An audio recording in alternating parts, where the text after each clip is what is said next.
CNBC आवाज Motilal Oswal studios में आपका स्वागत है। नमस्कार, मैं हूं आपके साथ आशीष चतुर्वेदी और आप देख रहे हैं फ्यूचर्स एक्सप्रेस। मार्केट्स में तेजी के साथ कारोबार है और बड़े लंबे इंतजार के बाद आज मार्केट में निफ्टी की मैं बात कर रहा हूं 24,108 का नया स्तर भी छुआ है, जहां पर आपको फाइनली अब 24,100 के पार थोड़े से मूव देखने को मिले।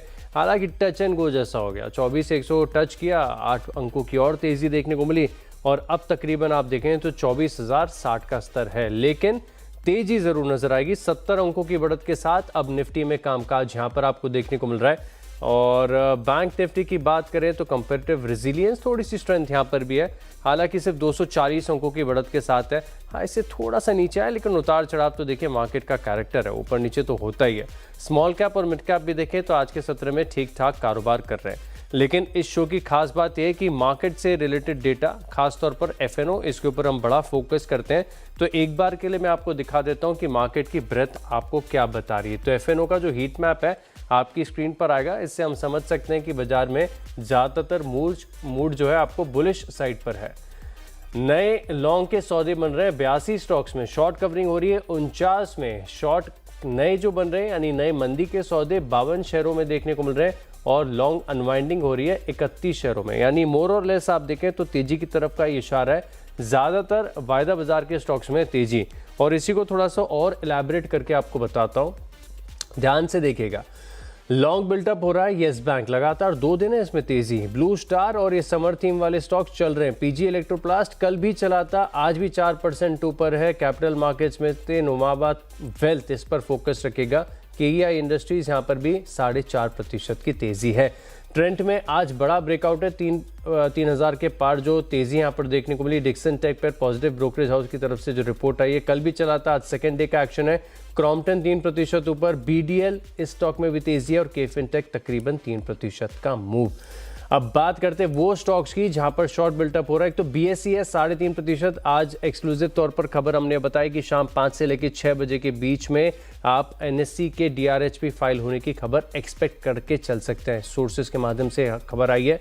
सुप्रीम इंडस्ट्रीज 2% नीचे, फोर्टिस जाइडस समान कैपिटल तकरीबन 2% का कट और लॉन्ग अनवाइंडिंग आपको नजर आएगी। कोलगेट जो कि पिछले कुछ दिनों में चला था। रियलिटी स्पेस के स्टॉक्स, मुंबई में बारिश की किल्लत के चलते यहाँ पर आपको गिरावट देखने को मिल रही है। पतंजलि फूड्स ये नीचे ही रहता है, सिप्ला और कोलगेट यहाँ पर भी देखें तो थोड़ी सी गिरावट आपको नजर आएगी। तो ये रहा मार्केट का हाल, खासतौर पर वायदा बाजार को ध्यान में रखते हुए। अब एक काम करता हूँ, मैं इंडेक्स का चेक ले लेता हूँ। इंडेक्स पर हमने बात की निफ्टी और बैंक निफ्टी की, तो एक बार इसके डेटा को समझा जाए। ऑप्शन चेन का डेटा आपकी स्क्रीन पर आ गया और इससे हम समझेंगे कि सपोर्ट रेजिस्टेंस क्या है और वायदा बाजार के ट्रेडर्स किस रेंज पर बेट कर रहे हैं। 24,100 इसके ऊपर टिकना मुश्किल हो पा रहा है। पार तो स्पॉट में किया था, लेकिन अभी भी आप देखें तो तकरीबन 79 लाख शेयरों का ओपन इंटरेस्ट है, जिसमें 57 लाख का एडिशन आज ही हुआ है। 24,200 पे फिर अगेन आप देखेंगे कि ज़्यादा राइटिंग है और आगे तो ऊपर स्वाभाविक है, ये तो ऑप्शंस इसी तरीके से काम करते हैं। लेकिन अगर आप सपोर्ट ढूंढना चाहेंगे तो 1.28 करोड़ शेयरों का पुट साइड पर आपको नजर आएगा ओपन इंटरेस्ट। यहाँ पर ज़बरदस्त 24,000 पर राइटिंग हुई है, यानी 24,000 अब आपके पास एक अच्छा बेस फिलहाल के लिए देखने को मिल सकता है। तो 24,100 शॉर्ट रेंज में मार्केट ट्रैप है। ईदर साइड जब तक आपको ब्रेकआउट नहीं आएगा ना, मज़ा नहीं आएगा। अब एक काम करते हैं, बैंक निफ्टी की बात करते हैं। बैंक निफ्टी का डेटा आपकी स्क्रीन पर आएगा, ध्यान से देखिएगा इसके ऑप्शन चेन को, और यहाँ पर आप देख सकते हैं कि वही रेंज बनी हुई है। हालांकि 58,000 इसको पार करना मुश्किल हो जाता है निफ्टी बैंक के लिए। 9 लाख का ओपन इंटरेस्ट यहाँ पर बना हुआ है फिलहाल के लिए, और 57,000 यहाँ पर 7.78 लाख शेयरों के ओपन इंटरेस्ट के साथ एक पुट राइटिंग का सपोर्ट यहाँ पर आपको देखने को मिल रहा है। तो सीमित रेंज में कारोबार है और जब तक ईदर साइड कोई बड़ा ब्रेकआउट नहीं होता तब तक हम मार्केट में कोई खास हलचल एक्सपेक्ट नहीं कर सकते। दिन के मिड पॉइंट पर है निफ्टी 24,050 के पास। अब ऐसे में बड़ा सवाल ये बनता है कि क्या करना चाहिए, और इसी उलझन को सुलझाने के लिए हमारे साथ जुड़ रहे हैं एक्सिस सिक्योरिटीज़ के राजेश पालविया। सर नमस्कार, शो में स्वागत है आपका। पिछले हफ्ते भी आपसे बात की, तभी भी मार्केट पर व्यू आपका बिल्कुल सटीक पड़ा था। दिन के मिड पॉइंट पर है 24,050 पर निफ्टी, ऐसे में कैसे बनाएंगे रणनीति? Good afternoon Ashish ji. तो देखिए, निफ्टी में स्ट्रेटजी तो बाय ऑन डिप्स की है, क्योंकि अगर हम देखें तो जो पिछले दिनों में 2-3 दिनों में हमने देखा कि एक अच्छा रनअप मार्केट में बना है और अब यहाँ पे थोड़ा कंसोलिडेट करते हुए दिख रहा है। मेजर कॉल कंसंट्रेशन एरिया जो बना हुआ है करीब 24,100 की स्ट्राइक पे बना हुआ है, जो कि एक इमीडिएट सप्लाई जोन का काम करते हुए देखने को मिल रहा है। बट हमें लग रहा है कि जिस तरीके के सेटअप यहाँ पे ऑलरेडी डेवलप हो चुके हैं पिछले 3-4 सेशन में, यहाँ पे मोमेंटम हमें लगता है हायर साइड का एक्सटेंड होगा जरूर। थोड़ा यहाँ पे रिशफलिंग देखने को मिल रहा है स्टॉक स्पेसिफिक पोर्टफोलियोज में, क्योंकि अगर एक फेड की मीटिंग भी एक काफी अहम ट्रिगर रहेगा उसका आउटकम, तो हमें लगता है थोड़ा यहाँ पे मार्केट एक पॉज लेते हुए दिख रहा है। बट जैसा आपने बताया 24,100 का लेवल अब जैसे ही वापस सरपास होगा, तो ये मोमेंटम 24,300 से लेके 400 की तरफ बढ़ते हुए दिखेगा। तो व्यू अभी हम बुलिश ही होल्ड कर रहे हैं। बाय ऑन डिप्स की रणनीति है 24,000 के जितना नजदीक मिले निफ्टी स्पॉट वहां पे बाय करें। स्टॉप लॉस रखेंगे हम करीब 23,950 के आसपास। तो ये है निफ्टी के लिए ट्रेड सेटअप। तो अगर कोई डिप मिलती है ड्यूरिंग द डे वो बाइंग अपॉर्चुनिटी होगी, या फिर 24,100 को अब वापस सरपास करता है तो वहां पे भी बाय किया जा सकता है। बट उस समय फिर आपके स्टॉप लॉस थोड़े हायर साइड पे आपको शिफ्ट करने होंगे।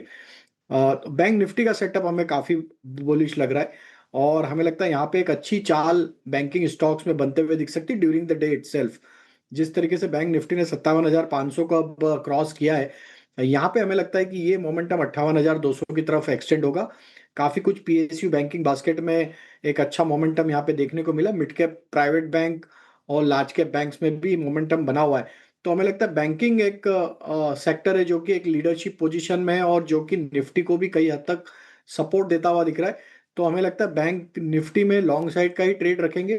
अपसाइड के टारगेट 58,000 हमें लगता है आते हुए दिख सकते हैं। ऑन द डाउन साइड अब जो कि मेजर पुट बेस है अराउंड 57,000 के आसपास, उसके आसपास के स्टॉप लॉस रखे और टारगेट होंगे 58,000 से 58,200 के। 58,000 से लेकर 58,200 तक के टारगेट्स आपको निफ्टी बैंक में देखने को मिल सकते हैं। लेकिन निफ्टी के लिए बड़ा टेक अवे ये है कि बाय ऑन डिप्स की रणनीति आपको बनानी चाहिए, क्योंकि एक सीमित रेंज पर कारोबार है और ऊपरी रेंज को बार बार मार्केट टेस्ट कर रहा है। तो फिलहाल के लिए संभावना यही है कि मार्केट थोड़ा सा नीचे करेक्ट करे, लेकिन उसके बाद लाइकली एक अपमूव आपको देखने को मिल सकता है। अच्छा सर, निफ्टी बैंक निफ्टी इसकी तो रणनीति हमने समझ ली, लेकिन स्टॉक्स कौन से आ रहे हैं रडार पर? तो पहला स्टॉक आशीष जी है कैम्स। यहाँ पे कंटिन्यूटी ऑफ अप ट्रेंड है। स्टॉक ने अपने प्रीवियस स्विंग हाई को अब निगोशिएट करते हुए दिख रहा है। डेटा यहाँ पे बुलिश बने हुए हैं। पूरा सेक्टर ही एक अच्छे मोमेंटम में। हमें लगता है कैम्स को बाय किया जा सकता है। अपसाइड के टारगेट 845 850 की तरफ आते हुए दिख सकते हैं। ऑन द डाउन साइड 785 के आसपास का स्टॉप लॉस होगा। दूसरा स्टॉक जो बाय करने की सलाह है वो है डिफेंस थीम से, और उसमें हमें लगता है HAL को यहाँ पे बाय किया जा सकता है। स्टॉक में देखें तो एक फॉलिंग ट्रेंड लाइन का ब्रेकआउट डेली चार्ट पे ऑलरेडी यहाँ पे देखने को मिला, और अब stock 20 day 50 day moving average को सरपास करने में कामयाब हुआ है। पूरे डिफेंस रिलेटेड स्टॉक्स में मोमेंटम ऑलरेडी देखने को मिला आज थ्रू आउट द डे। तो हमें लगता है कि यहाँ पे HAL का जो पोजिशनिंग है ये एक अच्छे अपमूव के लिए तैयार होते हुए दिख रहा है। 4,550 4,600 के टारगेट के लिए बाय करें। ऑन द डाउन साइड 4360 के आसपास स्टॉप लॉस होंगे। और तीसरा स्टॉक जो बाय करना है वो, जैसा कि हमने टच किया बैंकिंग स्पेस पे, वहां पे PSU बैंकिंग बास्केट हमें पसंद आ रही है, और उसमें हमें लगता है पंजाब नेशनल बैंक PNB को यहाँ पे बाय किया जा सकता है। पिछले 2 दिनों में देखें तो एक नैरो प्राइस रेंज में स्टॉक 50 डे मूविंग एवरेज के ऊपर ट्रेड करते हुए देखने को मिल रहा था, और पूरा PSU बैंकिंग बास्केट में अगर हम देखें तो नीचे से एक अच्छा बाइंग इंटरेस्ट आते हुए दिख रहा है। PNB पे बाय करने की सलाह है। फ्यूचर्स में अपसाइड के टारगेट 114 116 तक आते हुए दिख सकते हैं। ऑन द डाउन साइड 107 के आसपास स्टॉप लॉस होगा। परफेक्ट है। तो 3 ट्रेडिंग आइडियाज है, नजर रखिएगा। कैम्स, अच्छा कैम्स और केफिन दोनों में आज बढ़िया तेजी देखने को मिल रही है, दोनों ऊपर है। सेटअप काफ़ी बढ़िया है। HAL भी देखें तो पिछले 3 दिनों से लगातार अप ट्रेंडिंग है। फोकस यहाँ पर करिएगा, खरीदारी करनी चाहिए। कैम्स के बाद HAL यहाँ पर आप नजर रख के चल सकते हैं। 4,550 और 4,600 के 2 टारगेट्स हैं। 4,360 रुपये का स्टॉप लॉस है। और PSU बैंकिंग स्पेस में भी हम रेजिलियंस देख रहे हैं। तो फिलहाल के लिए PNB इसके फ्यूचर्स में खरीदारी करनी चाहिए। 114 और 116 के टारगेट्स के लिए स्टॉप लॉस है आपके पास 107 रुपये का। स्टॉक में भी देखें तो तकरीबन 1% का मूव यहाँ पर नजर आ रहा है। तो बिल्कुल ये रहे 3 ट्रेडिंग आइडियाज। अब एक काम करते हैं, छोटे से ब्रेक के लिए रुक रहे हैं, लेकिन ब्रेक के बाद देखेंगे डिक्सन टेक। बड़े दिनों के बाद लगातार 2 दिनों से तेजी यहाँ पर देखने को मिल रही है। कुछ ब्रोकरेज हाउस की तरफ से बहुत अच्छी कमेंट्री और बढ़िया रिपोर्ट्स यहाँ पर निकल आ रही हैं। अब पूरी डिटेल जानेंगे श्रेया ठाकुर के साथ, बस एक छोटे से ब्रेक के बाद। चलिए ब्रेक के बाद आपका स्वागत है और अब बात करते हैं डिक्सन टेक की। आज का स्टार परफॉर्मर है और लगातार पिछले 2 दिनों से बढ़िया प्राइस वॉल्यूम एक्शन स्टॉक में देखने को मिल रहा है। 5% की शानदार तेजी देखने को मिल रही है। क्या खास चल रहा है स्टॉक में, बात करते हैं। श्रेया ठाकुर हमारे साथ। Shreya, good afternoon. बढ़िया तेजी है डिक्सन टेक में। राइट, गुड आफ्टरनून आशीष। बढ़िया तेजी जैसा कि आपने बताया, सिर्फ आज ही नहीं, कल हमने चार्ट जीपीटी में बताया था। आज मार्केट ओपन होने से पहले इक्का में बिग स्टॉक्स में डिक्सन टेक्नोलॉजीज की चर्चा हुई थी और देखिए मार्केट के ओपनिंग के बाद शानदार तेजी आज के सेशन में देखने को मिल रही है। 5% अप है आज के सेशन में। लेकिन आज क्यों तेजी है? तो मच अवेटेड जेवी को लेकर अब सुगबुगाहट तेज हो गई है। डिक्सन टेक्नोलॉजीज और वीवो का जो मच अवेटेड जेवी है वो हो सकता है इसी महीने हो जाए, ऐसी खबरें आ रही है। और उसके बीच में अब जेपी मॉर्गन की रिपोर्ट आ गई है, तो उन्होंने इस पूरे जेवी सिनेरियो पर फिर से एनालिसिस की और रिपोर्ट निकाली है। तो जो कॉल है देखिए ओवरवेट की है, टारगेट प्राइस 12,700 प्रति शेयर का रख दिया है, लेकिन देखिए ऑलरेडी करंट मार्केट प्राइस उससे ज़्यादा हो चुका है। तो इस कदर तेज़ी है डिक्सन टेक्नोलॉजीज में। लेकिन लंबी अवधि के नज़रिए से जेपी मॉर्गन कह रहे हैं कि डिक्सन टेक्नोलॉजीज पर फोकस रहेगा। कुछ आंकड़े आपके सामने रख रही हूँ। तो मैनेजमेंट के मुताबिक वीवो हर साल भारत में करीब 3.5 करोड़ स्मार्टफोन्स बेचती है। अच्छा, इनमें लगभग 67% यानी कि 2.5 करोड़ के आसपास यूनिट का प्रोडक्शन डिक्सन के पास आ जाता है। तो कितना बड़ा ये मार्केट है डिक्सन टेक्नोलॉजीज के लिए। अच्छा, मैनेजमेंट के अनुमान के मुताबिक इस जेवी से कंपनी के रेवेन्यू में अच्छा खासा फायदा होगा। रेवेन्यू कंपनी की करीब 30,000 करोड़ से ज़्यादा की बढ़ोतरी हो सकती है रेवेन्यू में। तो ये इतना इंपॉर्टेंट जेवी है, आप समझ सकते हैं। साथ ही वीवो के प्रोडक्ट्स का जो एवरेज सेलिंग प्राइस अगर आप देखें तो मौजूदा मोबाइल पोर्टफोलियो से ज़्यादा होने के कारण रेवेन्यू क्वालिटी बेहतर होगी, ये भी मैनेजमेंट ने फ्लैग किया है। और अब जेपी मॉर्गन का मानना है कि अगर ये जेवी जून में हो जाती है, जैसे कि खबरें आ रहे हैं, तो मात्र 60 से 90 दिनों के अंदर जो है वो ऑपरेशंस शुरू भी हो सकता है। और अगर ऑपरेशन शुरू हो गया तो फिर क्या होगा? तो जेपी मॉर्गन का मानना है कि फाइनेंशियल 27 में करीब 1 करोड़ से ज़्यादा 11 मिलियन यूनिट्स मोबाइल्स का कंट्रीब्यूशन दे सकता है और फाइनेंशियल 28 में ये बढ़कर 2.5 करोड़ यूनिट्स के आसपास पहुंच सकता है। और इसमें फाइनेंशियल 27 और 28 के लिए रेवेन्यू एस्टिमेट जो है वो 29 से 24 से इनफैक्ट 39% तक की बढ़ोतरी कर दी गई है रेवेन्यू के अनुमान में।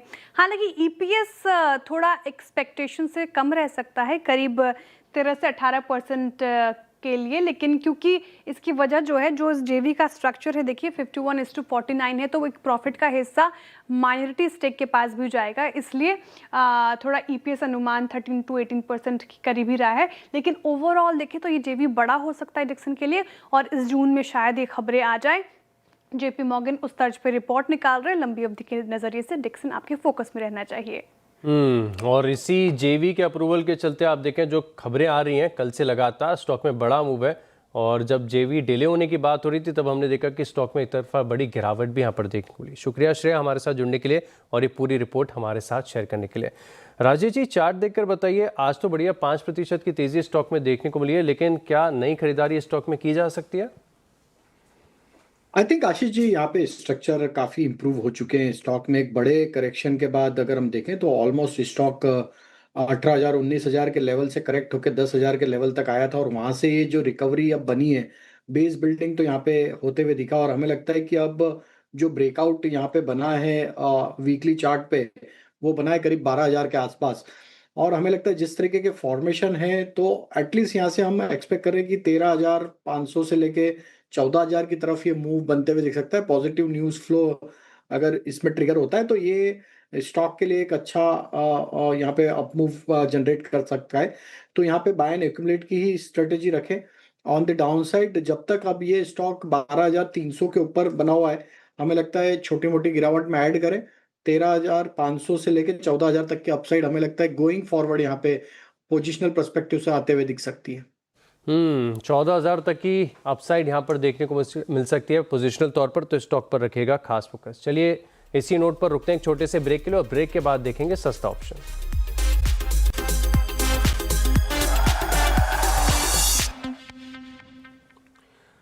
चलिए ब्रेक के बाद आपका स्वागत है और अब जानते हैं सस्ता ऑप्शन। सर बताएं। तो अगेन डिफेंस थीम से ही यहाँ पे स्टॉक पसंद आ रहा है बीडीएल। बीडीएल में भी यहाँ पे देखें तो एक अच्छा ब्रेकआउट बनते हुए दिख रहा है और हमें लगता है कि यहाँ पे 1300 की स्ट्राइक का कॉल ऑप्शन 30 रुपए के आसपास ट्रेड कर रहा है, ये बाय किया जा सकता है। अपसाइड के टारगेट 45 से 50 रुपए की तरफ बढ़ते हुए दिख सकते हैं। On the down side stop loss होगा करीब 20 रुपए के आसपास। शुक्रिया सर हमारे साथ जुड़ने के लिए, ट्रेड सेटअप्स और मार्केट पर कमेंट्री हमारे साथ शेयर करने के लिए बहुत बहुत धन्यवाद आपका। चलिए इसी के साथ इस शो में इतना ही। आप बने रहेंगे CNBC आवाज़ के साथ। नमस्कार।